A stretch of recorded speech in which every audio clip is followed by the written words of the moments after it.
In the city of Champaner, in the ancient Sultanate of Gujarat, a rhinoceros and her calf grazed peacefully in the palace gardens, while her keeper Osem watched from a distance.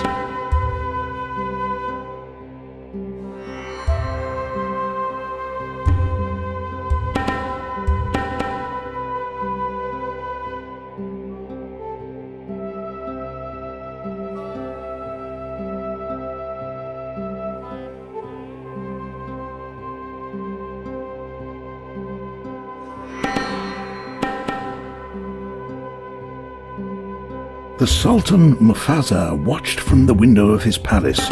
He was deep in thought about how to respond to the gifts the Portuguese Duke Albuquerque, Viceroy of Goa, had sent him. When the Sultan saw Ganda, the baby rhino, his mind was made up.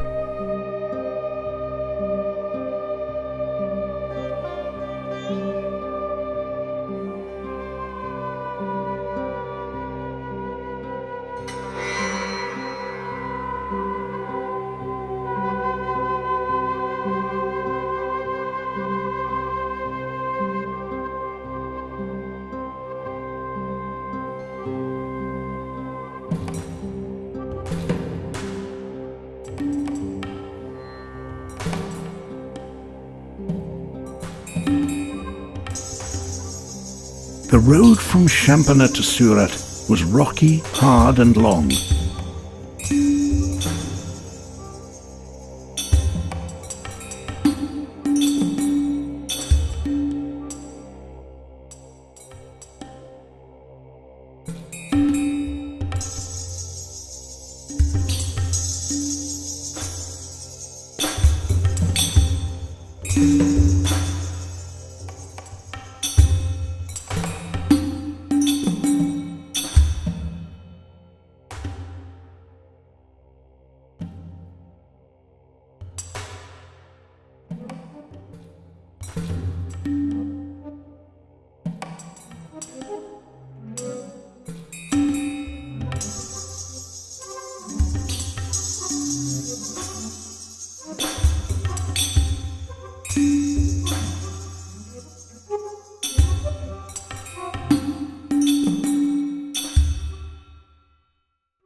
They arrived in the port of Surat, but their journey was not over yet.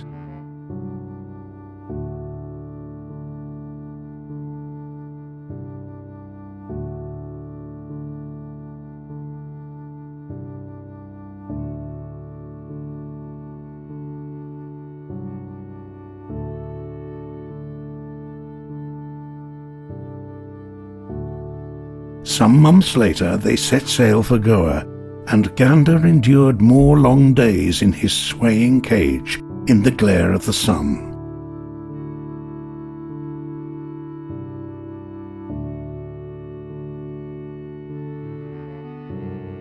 Duke Albuquerque had been waiting impatiently for the arrival of the ship and was delighted to have his new pet roaming a specially prepared compound in his palace grounds. Still disturbed by the voyage, Ganda took a while to recover his appetite, but once he found it, he grew at an alarming rate.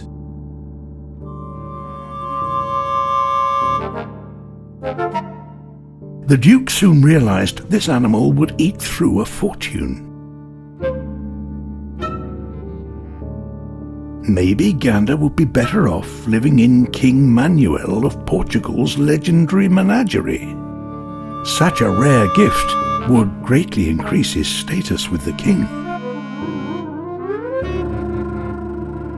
So once more Ganda and Osem found themselves aboard a ship, this time a Portuguese galleon bound for Lisbon.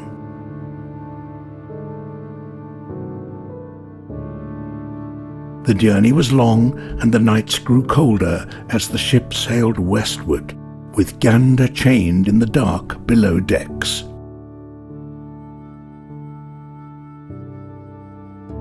Ganda and Osem emerged into bright sunlight as the ship nosed into Lisbon harbour, where crowds waited to get a glimpse of the magnificent Rhinoceros.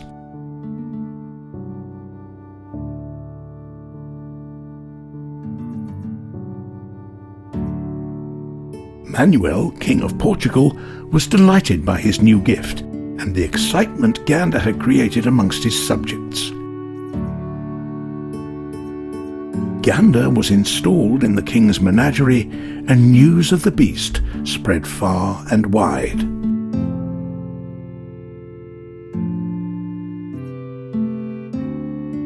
In his library, King Manuel came across an ancient book by Pliny called Natural History. The book suggested the elephant and the rhinoceros were bitter enemies. He decided to test Pliny's theory and declared a public holiday so all of Lisbon could enjoy the spectacle of the great battle between his rhinoceros and an elephant. The animals were led into the arena. The crowd hushed. Elephant and rhinoceros stopped and stared at each other.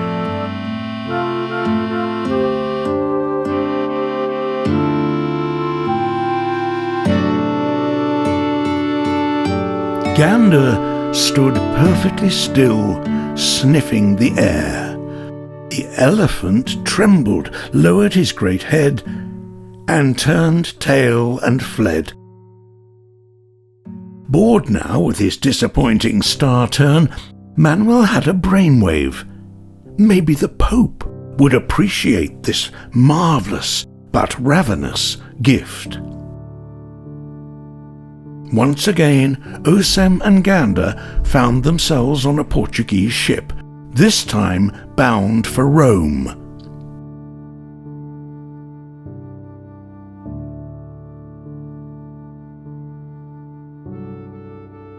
Their journey took them past Marseille, where crowds appeared to catch a glimpse of the now famous rhinoceros.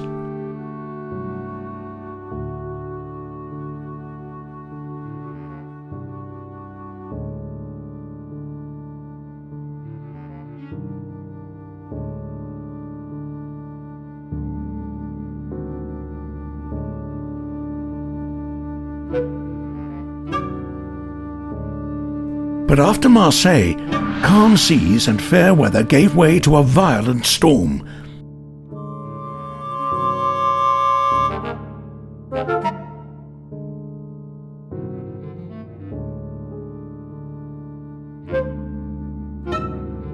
The sailors raced to bring down the sails, but too late. The mast sheared off, the ship listed steeply and began its descent to the seabed.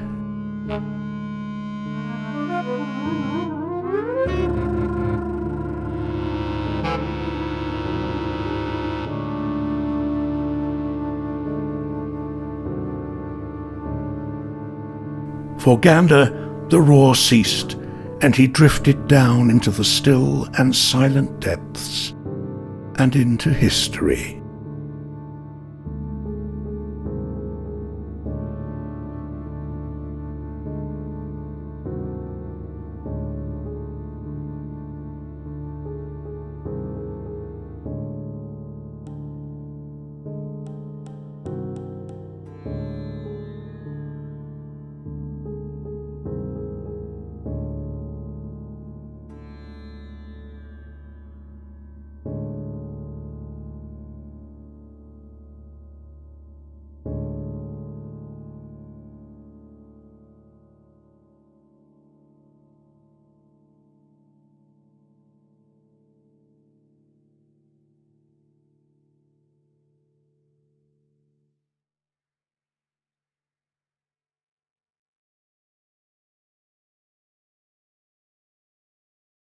Amongst the onlookers who had watched Ganda arrive in Lisbon was one Valentin Fernandez, a Moravian printer who wrote a description of the rhinoceros, which was published in a newsletter in far-distant Nuremberg, hometown of master engraver Albrecht Dürer, who made his famous print based on it.